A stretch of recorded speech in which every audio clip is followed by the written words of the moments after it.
Welcome back, everybody, to another episode of the show here on HBTV. I'm your host, Harry Bugirin, with a great episode today, a special episode. I'm bringing on somebody from Sagada, Philippines. Made contact with her through one of my cousins, Emiliana or Liana Quinto. Thank you for that link. But very excited to have her on. Her name is Siegrid from Sagada, works at Sagada Pottery. That is her business. We're going to talk about the culture over there in her area, talk about the tribe she belongs to. Actually, she's part of an Igorot tribe, and also her art and why she does her art, what inspires her, and all that. She speaks with her hands, so it'll be very interesting, very educational, and to me it's gold because as a Filipino American, we don't get previewed to a lot of that first-hand experiences or those primary sources. And Siegrid, it's going to be special.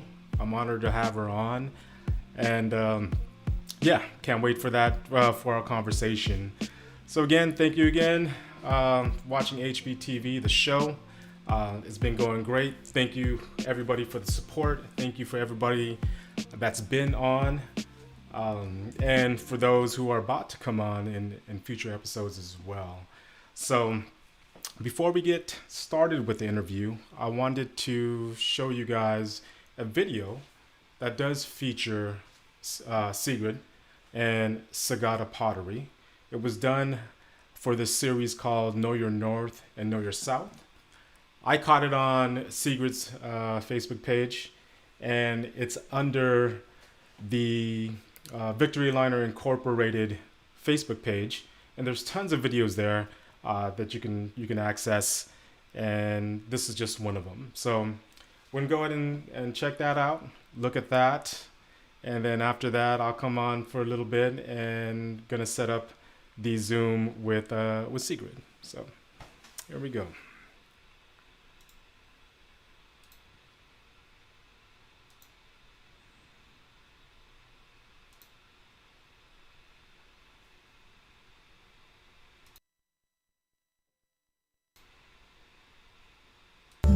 Personally, I don't think I can get away from pottery. When I don't come here, I'm always disturbed that, I have to run up to the workshop. There's always something that you can do. You can prepare the clay, or you can glaze some of the pieces, or think about the next designs.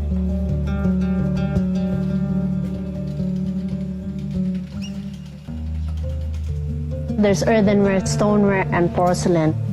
Earthenware is low-fired, stoneware and porcelain are high-fired. We specialize in stoneware. The Episcopalian missionaries are the ones that were able to reach Sagada. It's a big part of Sagada community. They did not diminish the cultures and traditions. They did not force the people. This workshop started in 2000 by Archie Stapleton, the son of a missionary who grew up here in the 1960s. He stayed here for 2 years, taught about 15 people. He saw the potential of the local clay for pottery production. That's why he set this up as an alternative livelihood for the community. He taught us how to build a kiln, source the materials from the ground. He taught us how to experiment, get the right materials for the clay and for the glazes.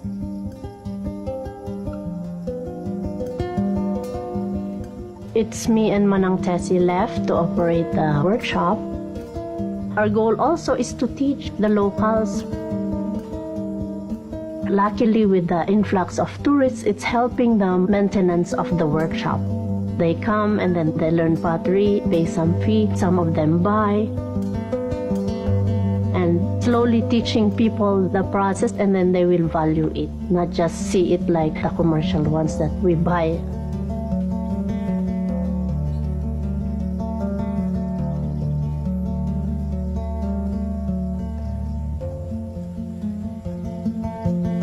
people to be more aware with pottery, we have to be here to explain to them and show them the process, show them how it's made.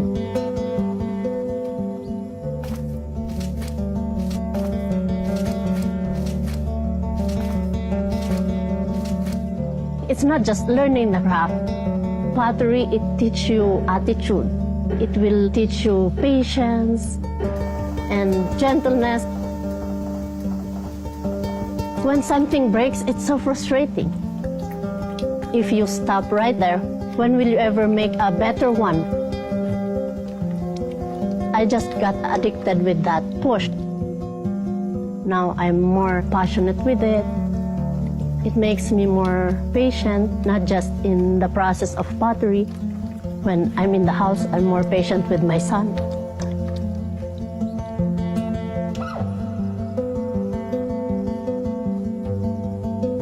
Even if you're firing and you're so tired already, but the cones are not bending down to tell you that it's the end of the cooking, you still have to be there.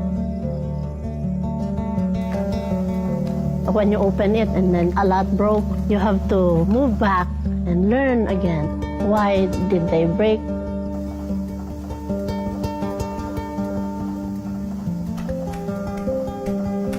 I think at the end of it, after doing all the hard work, you will get the reward.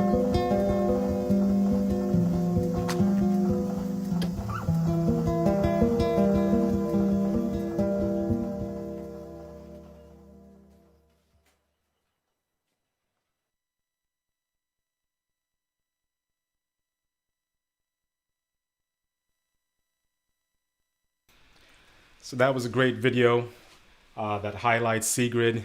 I'm going to just take a little intermission break, set up our Zoom with Siegrid, and after we'll come back and hear about all that she does. So thanks again for watching HBTV, this special episode with Sagada Pottery. We'll be right back.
Again, thank you for holding on.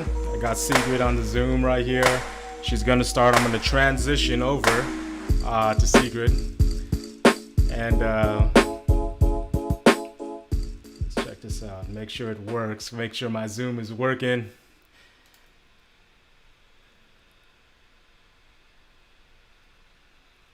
Hello, Siegrid. Can you hear me? Hello, hello. Can you hear me? So let me check our audio real quick. I will be right back. Stay tuned, everybody. Let me just check our audio.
There it is. Okay. Oh, okay. Wait. Okay, guys, we're going to bring back Siegrid. We had some technical difficulties there with the microphone, so it's all good. Siegrid, thank you very much for joining us on the show. We do appreciate it. We are very delighted to have you. How are you today? This is the morning for the Philippines, right? Yes, good morning, and thank you for inviting me in this show. It's a pleasure to be sharing with you and about Sagada and northern part of the Philippines. This is great. This is great. Like I said, for many Filipino Americans like me, majority of us have never even been back home. Some of us, like myself, I have not been back home in 2004. So that was the last time I was able to visit the Philippines. And to have somebody like you, like firsthand, primary source is what I'm saying, is it's great to have that information coming from you and sharing with us everything that you do. So let's just go ahead and get into it. Sagada. Tell us Yeah. about Sagada, where it is. All I know is Manila, honestly. So where would that be on the map of the Philippines? Sagada Mountain Province is located in the northern part of the Philippines. It's in the Cordillera Administrative region. So Sagada is about 12 hours ride from Manila if you drive it. There's no plane that comes directly here. So you really have to go through the mountain ranges before coming up here or reaching Sagada. It's a very popular tourist destination in the Philippines. Really? And yes, and you hear about rice terraces and Yes. yes, and there's like Ifugao, Mm. which is part of mountain of one province in the Cordillera region. After Ifugao is mountain province also, or after Baguio or Benguet is mountain province. And within those areas and Kalinga, there's a lot of rice terraces nestled in all the mountain part of this region. Awesome. So does Sagada, obviously you practice farming with the rice terraces on the mountainside as well? Yes, yes, we do vegetable gardening and rice farming. Right. Not as compared to like in the lowlands where there's a vast of flatlands that they farm, but we do have rice terraces, and it so happened that it's not just for they plant it for rice consumption, Right. and but also it's a good, beautiful scenery for Right. the whole place It and for must the be it region. must be beautiful. What's the population in Sagada currently about? Sagada is about 12,000 people, and there are. It's composed of 19 barangays, also spread around the mountains or around in the municipality. So there's around 19 barangays, villages around the municipality. I understand. One thing you said right now with uh, the terraces is you mentioned vegetables, right? So on your Yes. Facebook page, I see a lot of mushrooms and vegetables, which is awesome. I'm moving more toward eating a lot of vegan options and vegetables. I think it's very interesting because when I grew up with my mom and the parties over here and everybody, it was mostly meat consumption, a lot of meats, a lot of carbohydrates. But you showcase and I see on your posts a lot of vegetables and mushrooms. Is that, as far as the diet of the people in Sagada, is that more what they tend to, or that's your family? Uh, it is the whole. I grew up. I'm from Sagada, and I grew up eating vegetables. And once in a while, because we raise our own chickens and our own pigs, Awesome. and once in a while they use those only, and they're only being butchered when there's rituals that is practiced. So we get that. I grew up only eating just sweet potato, kamote, Mm. and also yeah, sayote tops or Layote chayote tops. tops, Awesome. and Awesome. sayote or whatever leaves or that are edible around our house or around the area. And this pandemic, go to that.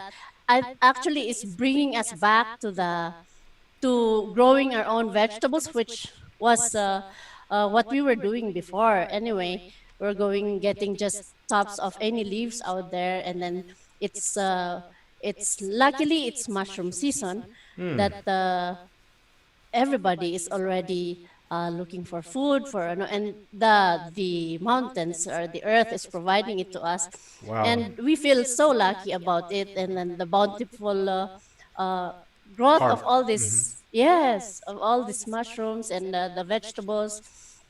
The rains are coming and watering our plants. Everybody's gardening already, going really going back to the old days. That's And awesome. yes, and this and it's we feel still blessed with whatever we are getting. That's awesome. So again, you are watching HBTV, the show, with our special guest Sigrid, all the way from Sagada. So tell me a little bit more, Sagada. In your profile, I've read that you belong to an indigenous tribe. Can you tell us the tribe name and a little bit about the tribe? Yes, I from Sagada, and I'm from the western part of Mountain Province, and we are called Aplay Kankanai. Mm. Yes, that covers about four municipalities: Sagada, Bauco, Sabangan, and Tajan, and Busao, actually five.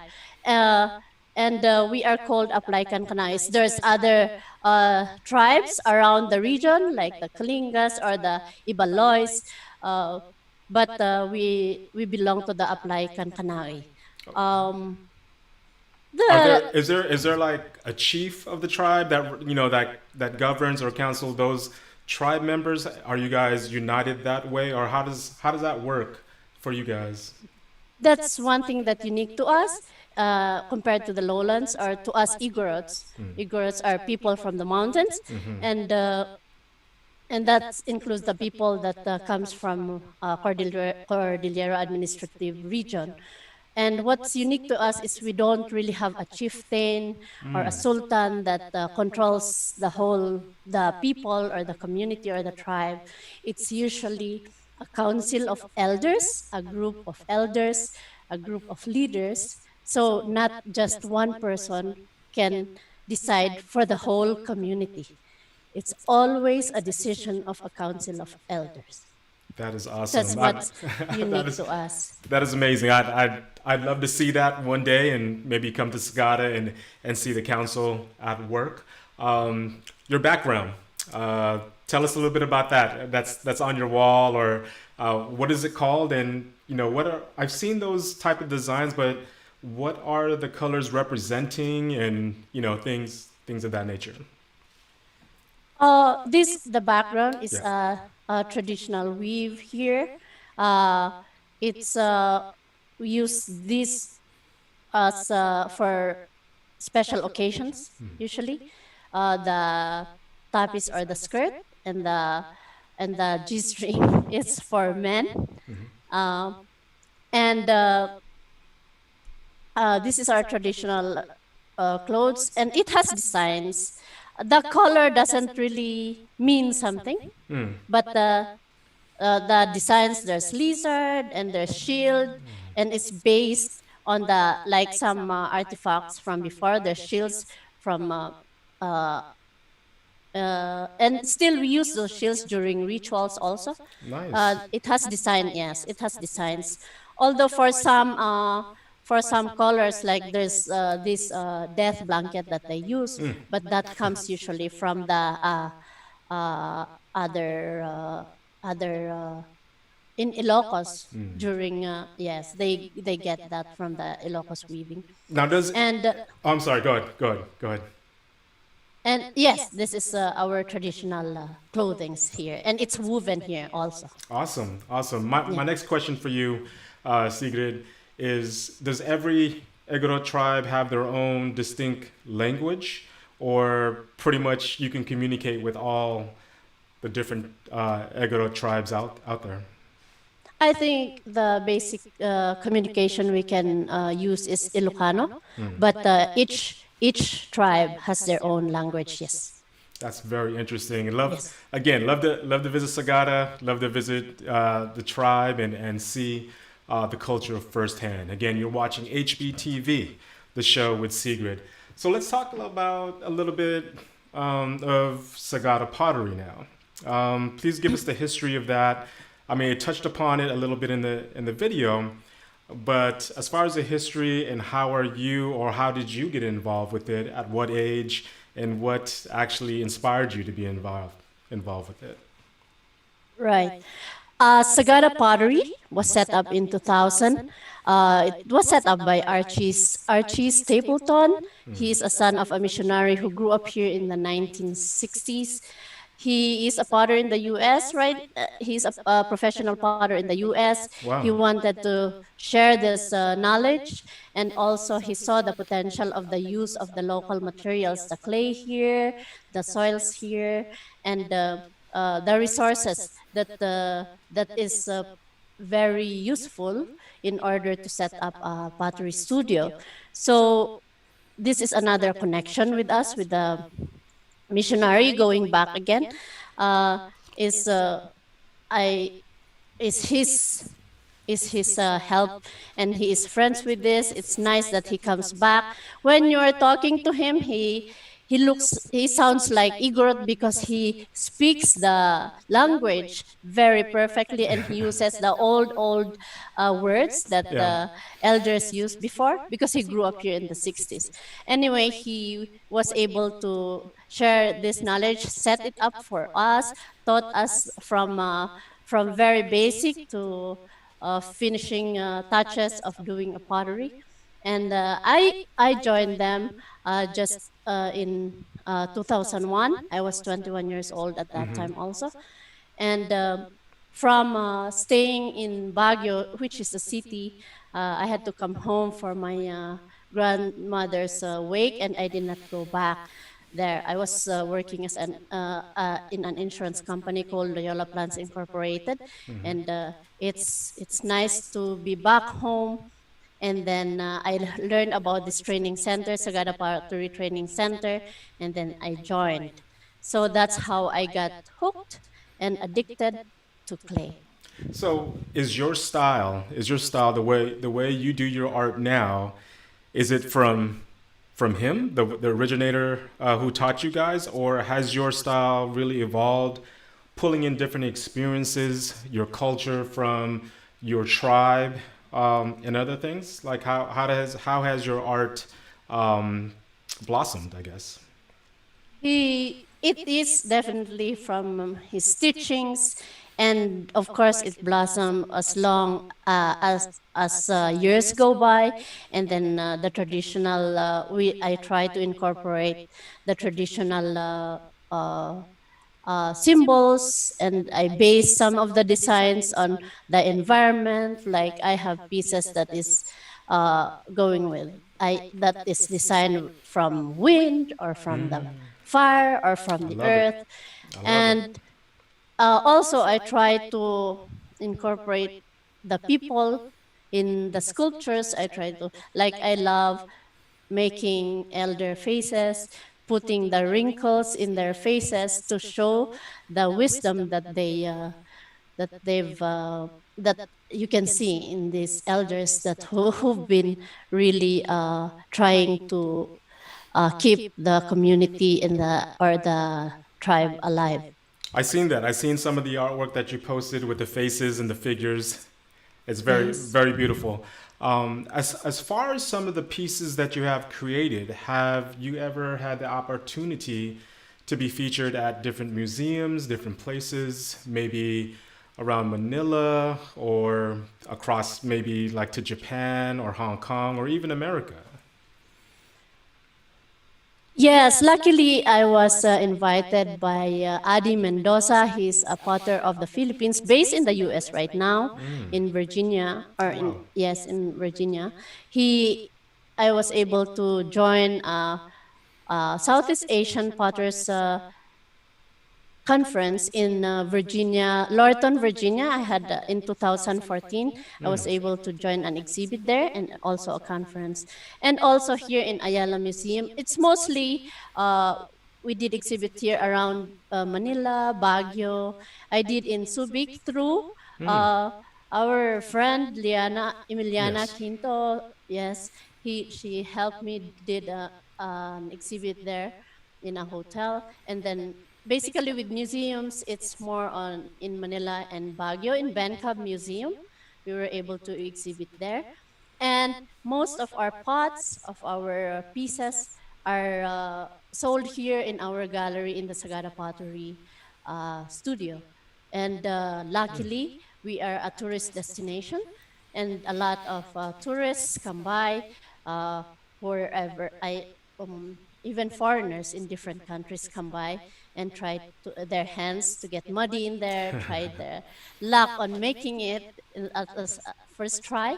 But yes, all our products are mostly here. And then now I want to thank also Miss Tracy Santiago.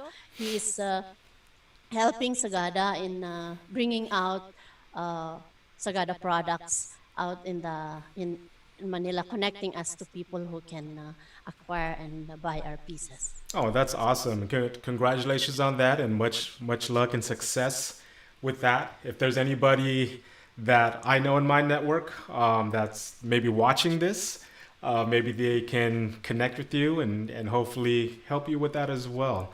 Again, you're watching HBTV with your host, Harry Beguerin, with our special guest, Siegrid. Um, Going back to Sagada Pottery, as far as the kids programs, can you tell us a little bit about that?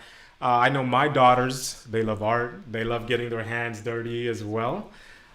They would love something like that. So when we come and visit, we would love to do that program with you. So tell me about that. Is that a class? Is it one-on-one? Like, how does that work? Kids love getting their hands dirty, and you can't avoid that. Every time I bring my kids there, you tell them not to touch, but the moment you turn around, their hands are all muddy and stuff. But yes, we've done we've some like the kindergarten and the high school from here also. We encourage kids to come and learn. They come there for a field trip. We ask them to try one-on-one, hands-on on that on clay. And right now we have students, and also we ask the teacher of SPED before to bring their class, and the pottery is open uh, to anybody who wants to learn.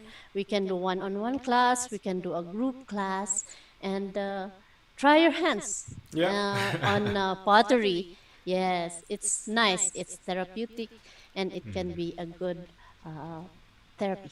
Yeah, definitely. I would love to bring my family there and do a session with you, a class with you. Going back to all of the pieces that you made, okay, from the beginning until now into 2020, is there one or two pieces that you really connect with? Like you put your heart and soul into it and you say, man, that was it. This is it. You know, it could have been like 15 years ago or 20, but you look at it and you see it, it's like, that's it right there. I tell you, all I consider them as my babies. So all of them, Awesome. even sometimes I go to somebody's house and I see like Liana.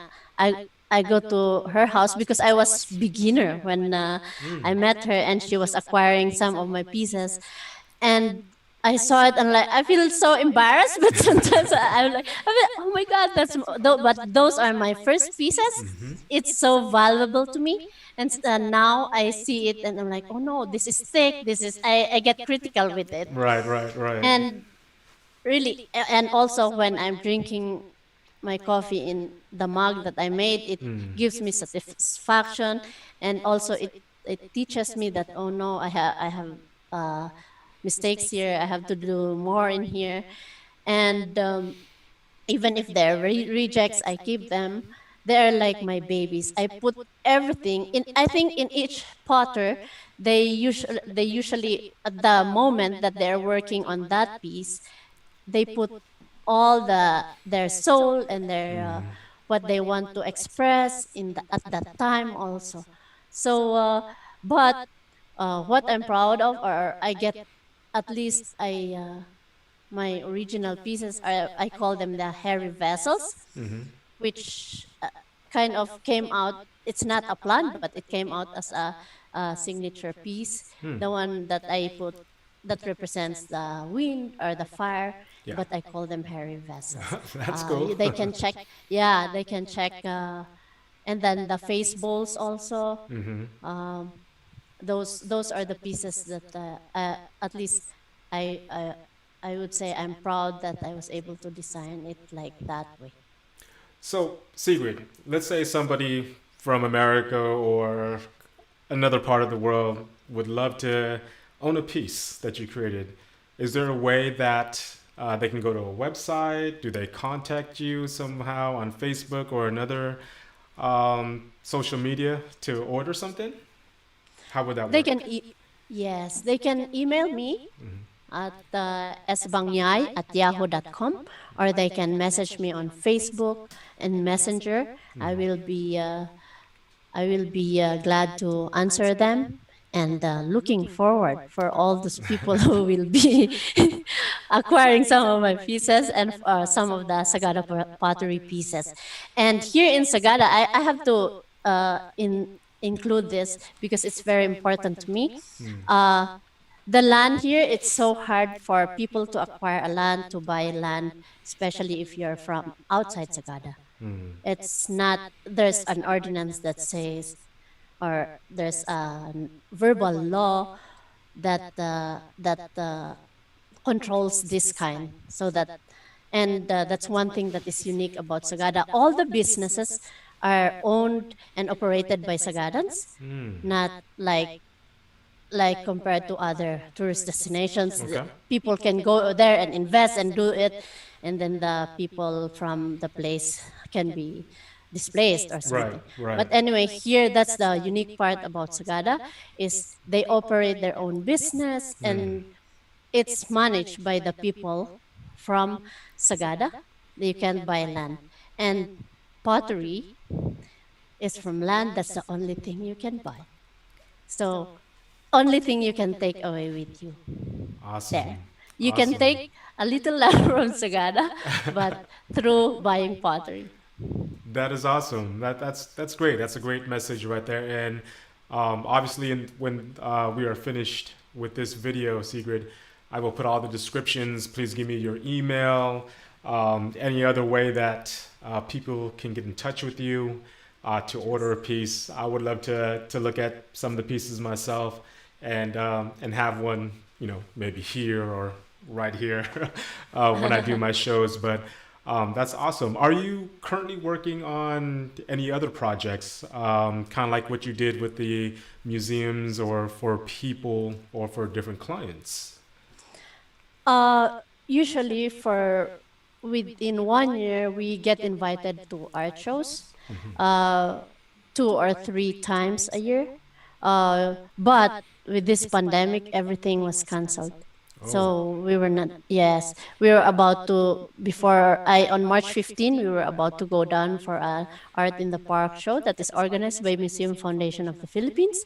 And I'm supposed to attend, I get invited every year for Maarte, which is organized also by Museum Foundation of the Philippines. But all these were canceled because of this pandemic, because of the coronavirus. So right now, we don't have, but we have, I'm collaborating work with Manang Tessie, a colleague at the Pottery, Okay. and a friend, Jepoy. He's French based here in Sagada. We are collaborating a work, and we're making sculptures and making ourselves busy, just because it's what we do, and there's nothing to do anyway. Well, Awesome. No, not, and you just mentioned the name Manang Tessie, right? Yes. Tell me a little bit more about her, since I that's your partner with Sagada Pottery. Yes, he's and also Ardeth Angway Okay. Boutique came back. She was also they came together when they came both Ardeth and Manang Chesik Baldo joined us at Sagada Pottery. I was with other potters, but then they left, they stopped, and then Manang Chesi and Ardeth joined sometime in 2004, 2005, I think, and but then Ardeth left and went abroad, and she just came back last year. So Awesome. Manang Chesi and Ardeth are my colleagues at Sagada Pottery right now, and we are the ones making it active and keeping it going. That's awesome, and much love and success to Sagada Pottery. Um, I wish you the best with that. And how can, let's say, if somebody wanted to, donate some materials or just donate to Sagada Pottery to help out the cause, how would they be able to do that? Please contact me also. Email me. What email me on my account on my email address Okay. sbangyay@yahoo.com Okay. and also on my Facebook account. We don't have a Sagada Pottery website, but they always contact me on those account. That's awesome. Well, Sigrid, I want to say thank you. I was honored to have you on as a guest on HBTV, the show. Wish you nothing but luck in all that you do and success. And I hope to have you on again in the future, just to follow up on you and to see what's happening with Sagada Pottery, just to keep up with you in a future episode, if that's okay with you. It is a pleasure, and thank you so much. I'm honored that you invited me as a guest here. I hope I shared something, and I hope you stay healthy out there in the US. Yes, It's you too. becoming crazy there, Kind of. and Yes. I hope you guys stay healthy and safe. Thank you, And Sigrid. Thank you. yes, let's all stay healthy. All stay healthy and safe. All right, everybody. That was Siegrid Bangyay from Sagada Pottery. Thank you very much. Hello to everybody in Sagada, Philippines. And we'll see you again, Sigrid. Thank you very much, Sigrid. Looking forward. See you. See you next time. Bye bye. Bye.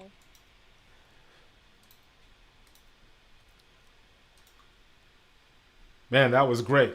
That was great to have Sigrid on the show all the way from Sagada, Philippines. I learned a lot. Um, Made a great contact. Thank you again, Liana Quinto, uh, for getting us together and giving me her information. All the links and the emails that Sigrid did talk about, I will put it in the description, and you guys can see it and reference that at the end when I'm done with the video and it's posted to YouTube. So again, thank you for watching. Thank you for watching and supporting.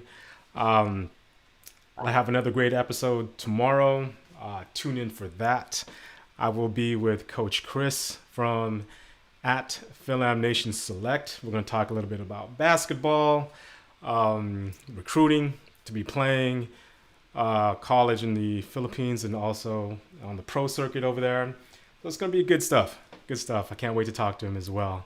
So just wanted to wish you guys a safe weekend. Be safe. And on top of being safe again, if you guys need some masks, all right? Masks. Aloha Outfitters on the IG. I believe that's in the description. And from Moning Cindy to get all of your Filipino food fixins, go ahead and check out Pinay House. Okay? Till next time, hope you guys can tune in tomorrow at 6 p.m. HBTV, the show with Harry Bugarin. See you guys later. Thank you.